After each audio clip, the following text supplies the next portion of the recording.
How do upper class people perform classwork? This is my third video on this, so you probably already know, but in case you're seeing this on your For You page, classwork is what people do when there's a cross-class interaction, people from different classes. It's uncomfortable, it makes both parties uncomfortable, so they start performing classwork to ease that tension. And this happens a lot at work because there's a lot of different classes present. With classwork, there's always intrapersonal, what we tell ourselves, and interpersonal, how we act with others. This framework posits that people from upper classes have to develop a rationale for why they are so privileged. So they have to do classwork that tells them they have the right stuff to be in the position that they're in. So for example, someone with very high status, like very high up, like executive, who has a lot of independent work might say that they are able to do the independent work because they have superior ability. Like this is what they would say to themselves, possibly based on this framework. However, if they are telling themselves stuff like this, then cross-class interactions, the anxiety they feel is that it's a threat to their status. It's a threat to the belief that everything's okay and as it should be and that they earned their position.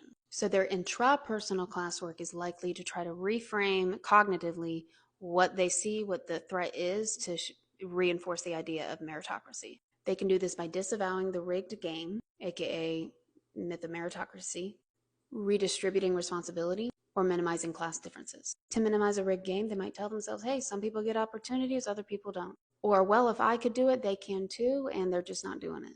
So that's on them, that's not on me. But that assumes that everybody's circumstances are similar to their own, which we know is not true.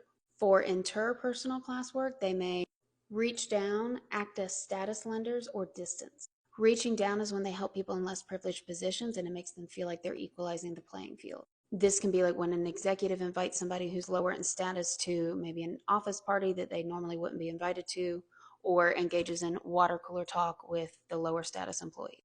Being a status lender is voluntarily joining something that is less prestigious to lend your status, such as a board or advisory group. And distancing is when they create barriers to keep a distance between themselves and lower status to minimize the anxiety for them. So this is like when the executives have their own bathroom, or maybe high leadership has their own lunchroom, etc. Distancing can also be when you have conversations with people that are from a lower class and you're very abrupt and there's not rudeness, but it's like there's no connection. It's keeping a far distance. Kind of reminds me of indirect communication, which is one of the unwritten rules of work. Just saying. I don't think all these are inherently a bad thing, but it's classwork is talking about what's triggering it. Is it coming from a place of good, or is it coming from a place of wanting to make yourself feel better? So what do you think? Have you seen or experienced this yourself?